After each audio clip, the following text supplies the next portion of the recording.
하나님의 말씀 보겠습니다. 하나님의 말씀은 창세기 39장 20절 한 절 말씀입니다. 창세기 39장 20절 한 절 말씀 우리 다 같이 봉독하도록 하겠습니다. 이에 요셉의 주인이 그를 잡아 옥에 가두니 그 옥은 왕의 제수를 가두는 곳이었더라.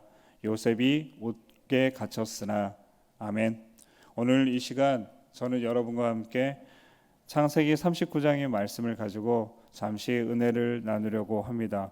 우리가 너무나 잘 아는 이야기고 이 요셉의 이야기는 주일학교 아이들도 참 잘 알고 있는 그러한 이야기입니다. 오늘 그 중에서도 오늘 우리 39장은 이 유혹을 견뎌냈던 이 요셉의 이야기가 나와 있습니다. 보디발의 아래의 유혹을 잘 이겨냈던 그러한 내용이 오늘 39장의 주된 이야기입니다. 이 요셉에 대해서 우리가 잠깐 계속해서 살펴보고 있는데 요셉의 삶은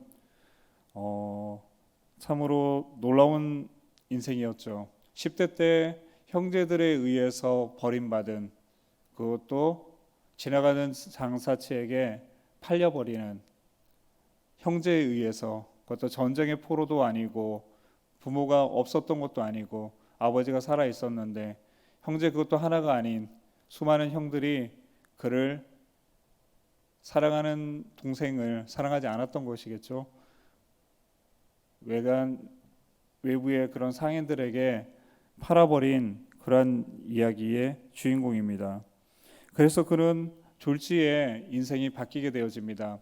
아버지로부터 유난하게 사랑을 받았던, 애지중지 받았던 그 주인공이었던 이 아이는, 10대의 아이는 이제는 팔려나가서 생각지도 않았던, 자기 아버지 집에 머슴들이 많았을 텐데 돌아온 탕자 이야기도 아닌데 그는 나가서 뜻하지 않게 부모를 떠나서 다른 곳에, 애굽에 팔려가서 그곳에서 머슴살이를 드디어 하게 되어집니다. 그런데 이 머슴살이였던 이 아이에게 도대체 어떤 일이 있었는가? 성경은 오늘 그것에 대해서 기록하고 있습니다. 그것은 그가 이제 애굽 땅에 팔려 나가서 그곳에서부터 일어났던 일들을 열거하고 그것에 대해서 이야기를 하고 있습니다. 이 요셉의 이야기의 늘 중심 속에 하나 있는 것은, 요셉을 보면서 우리는 이런 생각을 하게 되어져요. 고난이 많구나, 어려움이 많았구나. 그걸 통해서 성경은 우리에게 말합니다. 우리 삶의 진정한 문제는 핑계치 못하게 만들어 놓고 있어요. 환경이 문제입니다, 하나님. 그런 형편이 문제입니다. 나는 신앙생활을 제대로 할 수 없는 그러한 환경이고 그러한 조건이고 그러한 형편입니다 라는 말을 할 수도 있어요. 그러나 요셉의 이야기를 우리는 보면서 그것이 아니라는 사실, 요셉이 어디에 있든지 그는 형통한 복을 받았고 하나님의 은혜를 누렸습니다.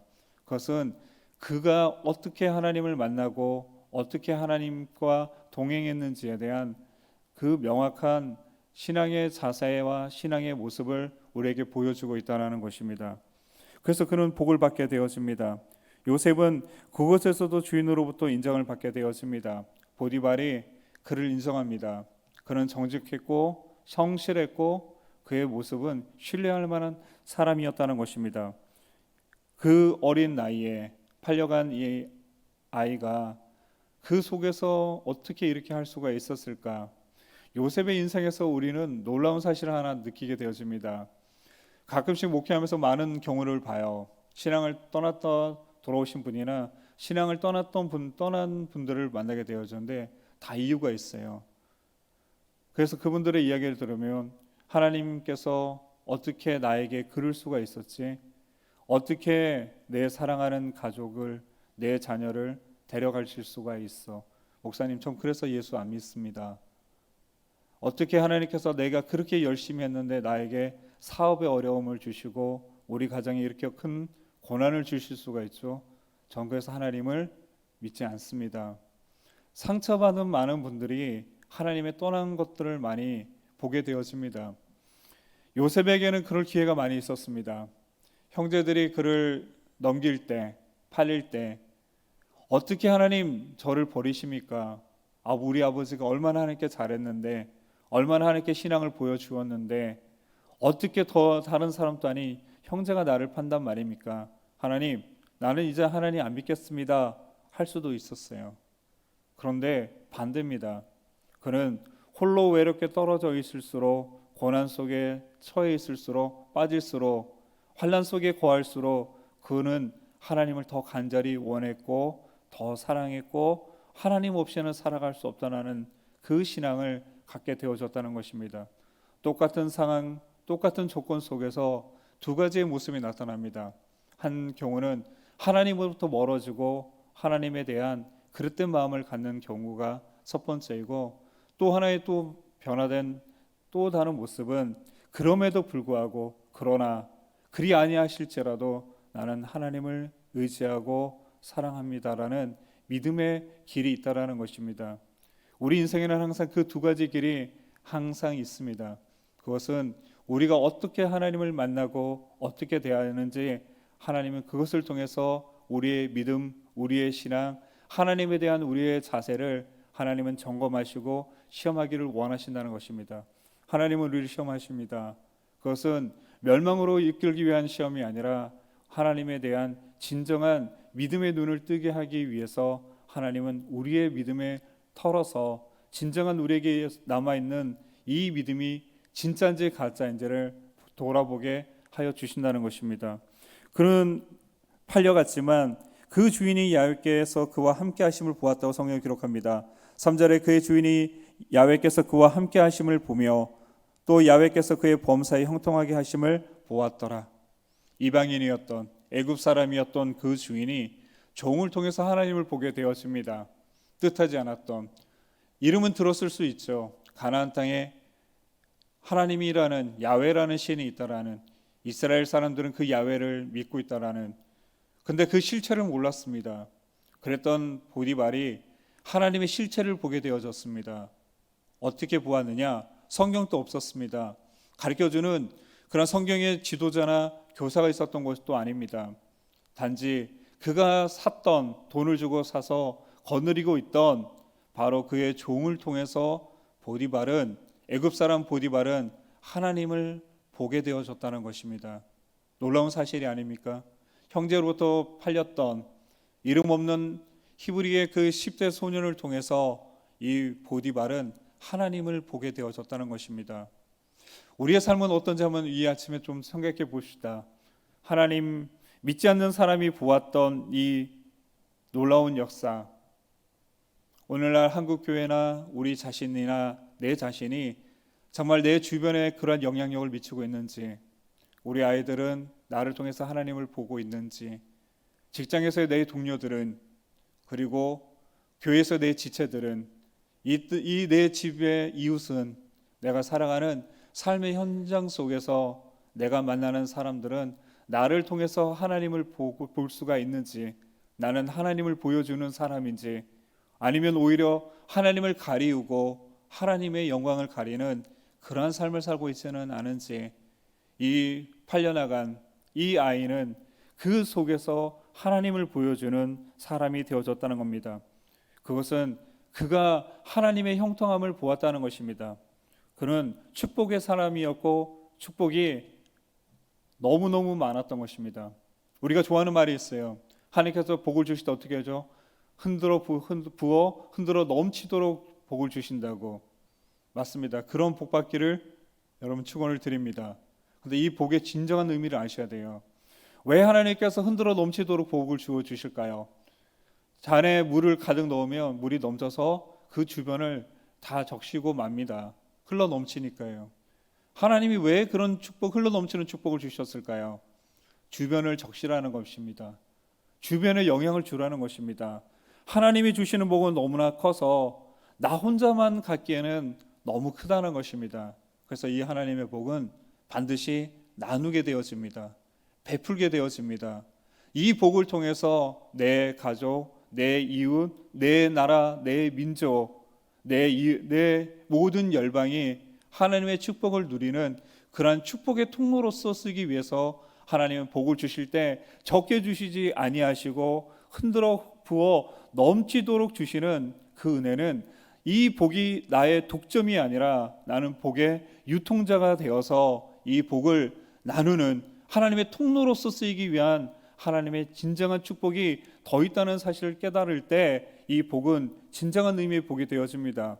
하나님이 받은 이 복을 나 혼자만 갖고 있게 되어진다면 이 복은 복이라고 이야기하지 않고 독이라고 불러야 됩니다. 이건 독입니다.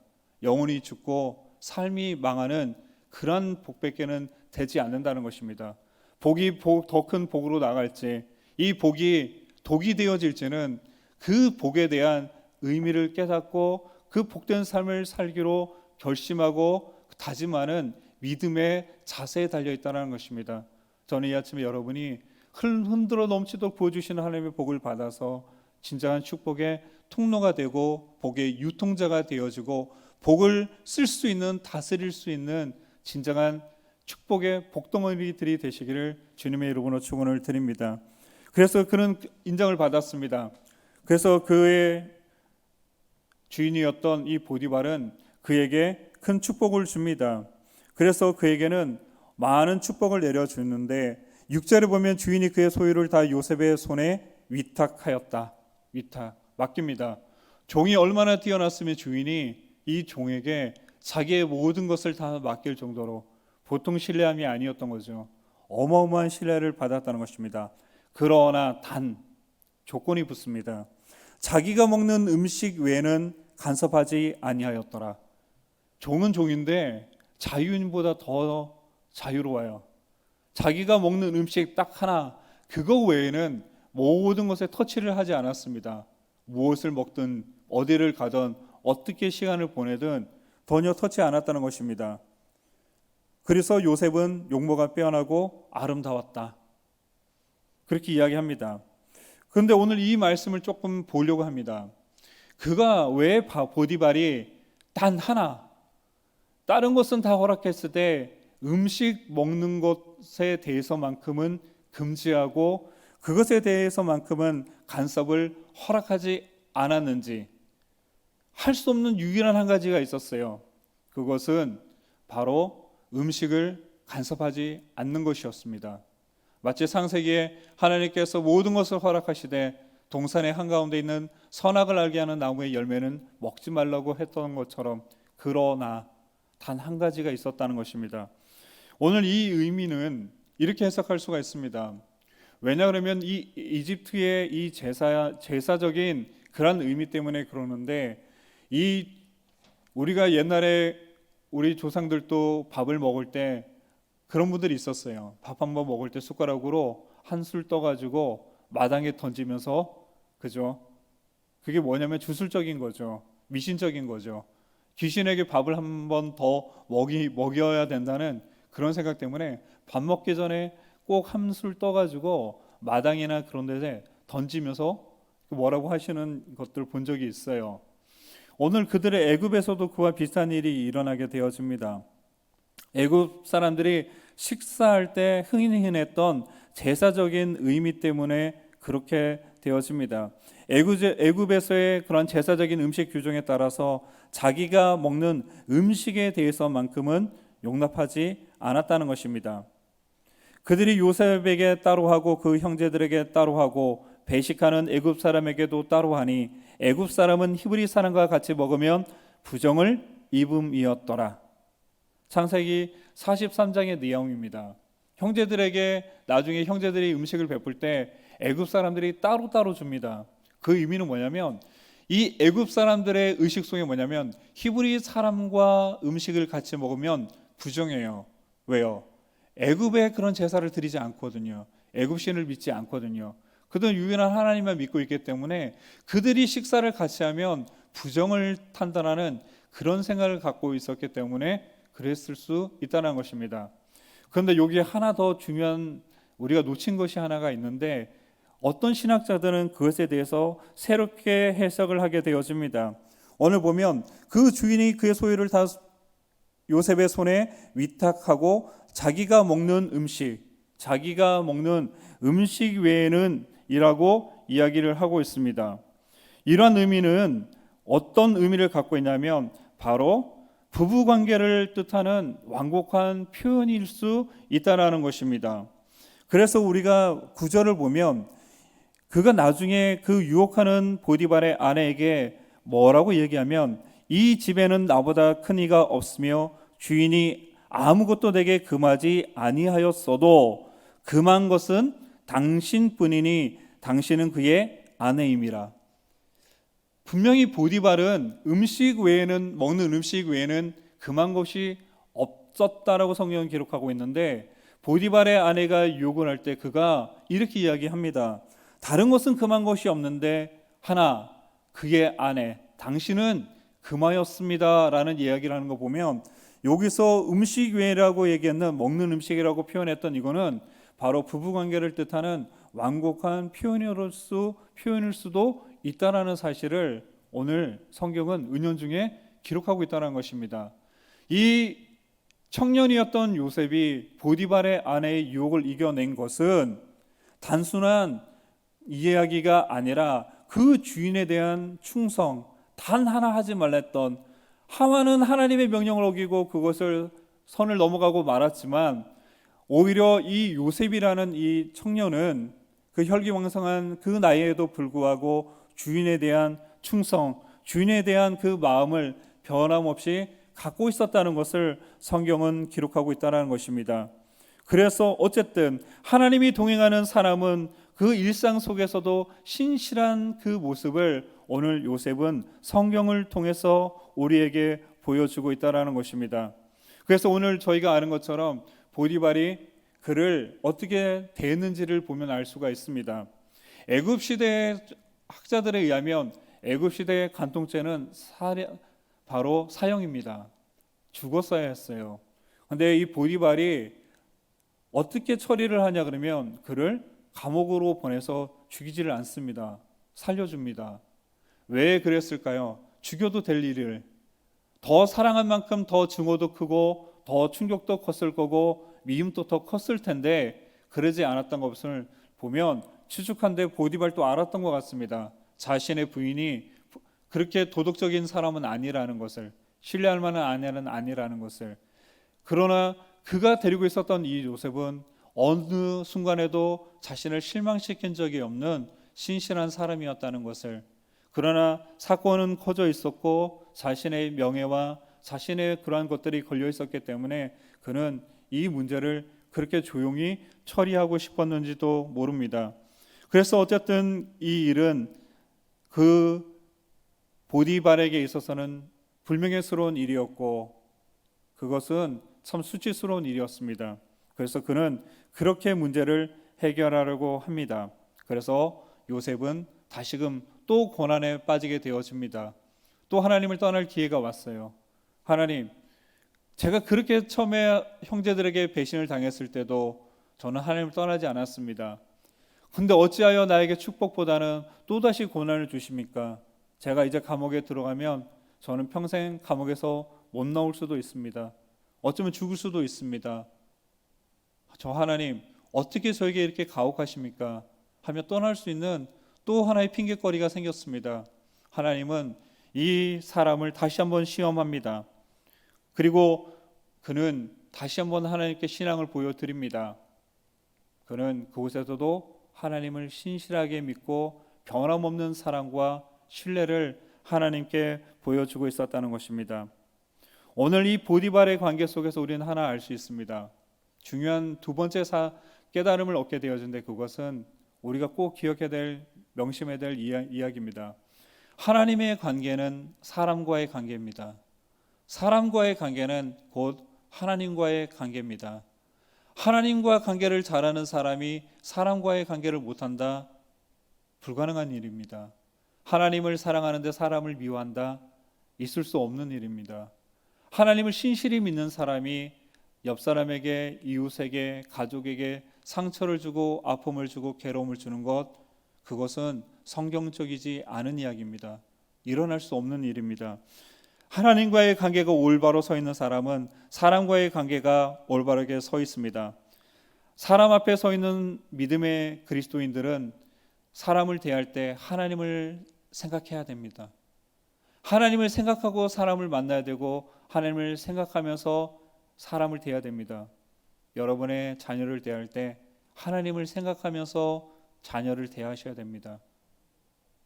여러분의 아내를, 여러분의 남편을 대할 때, 내 가족을 대할 때, 내게 상처 주고 어려움을 주는 지체를 대할 때 그 관계 속에만 있으면 안 됩니다. 이 관계 속에 하나님이 계시다는 것을, 그리고 늘 생각해야 됩니다. 하나님은 내게 어떻게 하셨는지 그걸 생각하고 사람을 대해야만 한다는 것입니다. 사람의 관계는 곧 하나님과의 관계입니다. 하나님과 관계를 잘하기 위해서는 사람과의 관계가 밑바탕이 되어 있어야만 한다는 것입니다. 끝으로 마지막 결론적인 이야기를 하려고 합니다. 제일 세 번째 중요한 모습을 우리가 하나 교훈으로 받아 우리가 명심하기를 또한 부탁을 드립니다. 뭐냐면 이 모든 과정에서 한 가지 놀라운 사실을 하나 발견하게 되었습니다. 뭐냐 그러면 이 속에서도 유일하게 계속 이어지고 있는 요셉의 침묵입니다. 침묵. 그는 보디발에게 말하지 않습니다. 따지지도 않고 자신의 억울함을 토로하지도 않습니다. 성경 어디를 봐도 보디발에게 요셉이 이야기하였다라는 대목이 없습니다. 원통한 일인데, 정말 원통한 일인데, 자신의 앞으로의 미래의 인생이 걸려있는 절대절명의 순간인데, 자칫 죽을 수도 있는 순간인데도 어쩌자고 이 요셉은 침묵하고 있을까요? 왜? 여기서 우린 중요한 사실 하나 느끼게 되어집니다. 뭐냐면 요셉이 변했어요. 그가 어렸을 때 했던 일을 봅시다. 꿈을 꾸고 나서 그 꿈을 형들 앞에서, 아버지 앞에서 이 이야기를 꺼냈어요. 자랑했어요. 그 일의 대가로 그는 형들에 의해서 애굽으로 팔리는 그러한 일을 겪게 되어졌다는 것입니다. 그 일로 인해서 아버지로부터도 혼이 나고 아버지로부터 미움도 받은 적이 있었어요.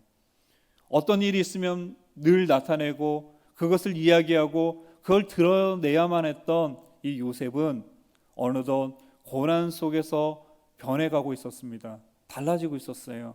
하나님의 성품, 하나님의 인격을 가질 수 있는 그러한 믿음의 아들이 되고 있었다는 것입니다. 그는 침묵합니다. 오늘 이 침묵이 주는 의미를 우리는 좀 깨달았으면 좋겠습니다. 아브라함을 봅시다. 아브라함이 100세의 아들을 얻어 약 120세, 약관의 나이가 거의 되었던 아들을 하나님 앞에 바치러 갔을 때, 하나님이 바치라고 했을 때 그가 하나님께 대한 태도는 뭐였나요? 밤이 새도록 하나님 앞에 기도하였습니다. 뭐라고 기도했다고 성경이 기록하면 얘기하고 있지 않습니다. 그럼 명확히 알 수 있어요. 그가 어떤 기도를 했는지.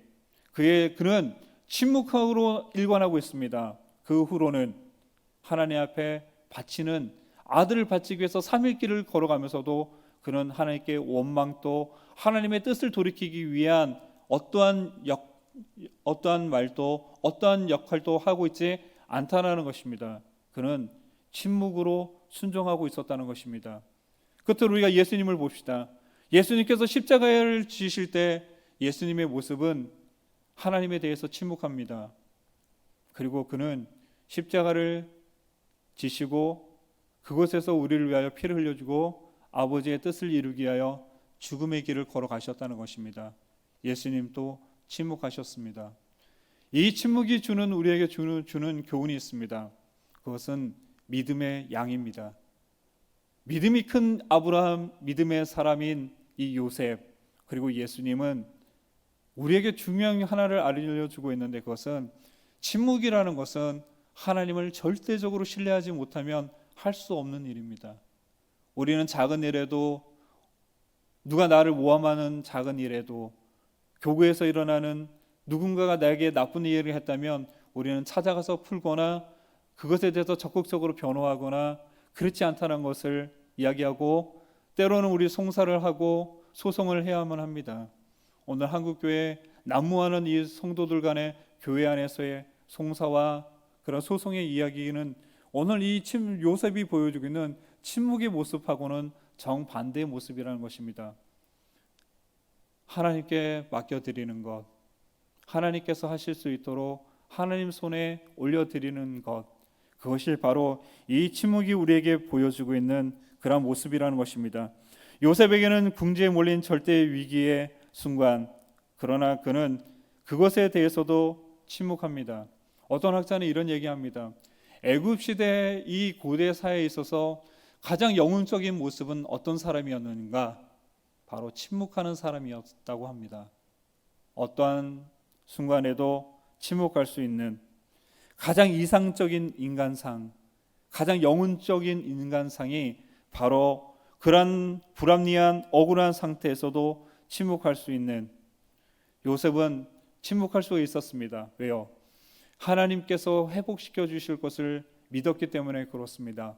아브라함은 침묵할 수 있었습니다. 히브리서 11장에는 그가 하나님께서 능히 살릴 것으로 믿었다고, 신뢰했다고, 회복을 믿었기 때문에 가능했다는 것입니다. 예수님은 믿었습니다. 아버지께서 나를 다시 살릴 것을 신뢰했기 때문에, 믿었기 때문에 침묵할 수가 있었다는 것입니다. 왜 우리가 침묵하지 못할까요? 어려움을 겪을 때 불안하기 때문에 그렇습니다. 하나님이 회복시키실까? 살리실까? 정말 이 일이 해결될까? 정말 살아날까? 고쳐질까? 모든 것이 다 원위치가 되어질까? 하나님께서 나의 모든 것들을 다시 일으켜 주실 거에 대한 진정한 믿음이 없기 때문에 우리는 우리의 입술, 우리의 어떤 수단, 우리의 방법을 통해서, 남을 통해서, 법원을 통해서, 세상의 어떤 기관을 통해서 이것들을 해결하려고 시도를 한다는 것입니다. 진정한 믿음 안에는 두려움이 없습니다. 진정한 신앙은 두려워하지 않습니다. 다윗이 이야기합니다. 하나님, 1000만 명이 나를 죽이려고 사면에서 나를 둘러친다 할지라도 나는 두려워하지 않겠습니다. 왜요? 하나님의 회복을 믿었기 때문에 그렇습니다. 오늘 우리는 좀 침묵할 수 있는 그런 믿음의 어떤 내공, 믿음의 능력이 좀 있었으면 좋겠습니다. 진정한 믿음의 사람은 입술로 기도하지 않습니다. 삶을 통해서 하나님 앞에 응답하고 하나님 앞에 기도합니다. 오늘 요셉은 바로 그것을 우리에게 보여주고 있다는 것입니다. 이 새벽에 우리가 나와 기도할 때, 각자의 처소에서 하나님 앞에 기도할 때 우리 침묵으로 기도합시다. 소리를 내지 말라는 얘기가 아니에요. 신뢰하자는 이야기입니다. 하나님 앞에 뭔가 이야기할 때 너무 하나님 앞에 그렇게 모든 것을 말하려고 하지 않아도 하나님 아십니다. 근데 하나님이 뭘 요구하실까요? 그 기도 속에서 나의 믿음, 하나님에 대한 신뢰, 진정한 하나님께서 보디바르부터도 인정받았던 이 요셉처럼 하나님으로부터도 인정받을 수 있다면 그 사람은 삽니다. 그 사람은 회복됩니다. 그 신앙 속에는 기적이 일어납니다. 그의 인생에는 놀라운 이 요셉의 형통함이 반드시 일어나고 이루어지게 될 것입니다. 오늘 요셉처럼 우리도 그 믿음을 향해서 다시금 일어나 하나님께 나가는 믿음의 사람, 믿음의 모든 지체들이 되어지시기를 주님의 이름으로 축원을 드립니다. 이 아침에 하나님의 놀라운 은혜가 하나님을 신뢰함으로 세상에 향해서는 침묵하고 믿음의 길로 하나님 앞에 나가는 저희의 이 믿음의 고백 위에 하나님의 뜻이 온전히 이루어지는 복된 하루, 승리하는 하루, 영광의 하루가 되시기를 주의 이름으로 간절히 축원을 드립니다. 기도하겠습니다. 하나님 감사합니다. 오늘도 주의 말씀으로 우리를 인도하시니 감사를 드립니다. 주님, 하나님을 믿고 사랑하고 하나님 앞에 정말로 우리가 믿음의 모습을 보여준다고 늘 고백을 하지만 주님, 오늘 요셉의 모습을 보니 우리가 서툴렀다는 것, 아직도 부족했다는 사실을 깨닫게 되었습니다. 그는 변했습니다.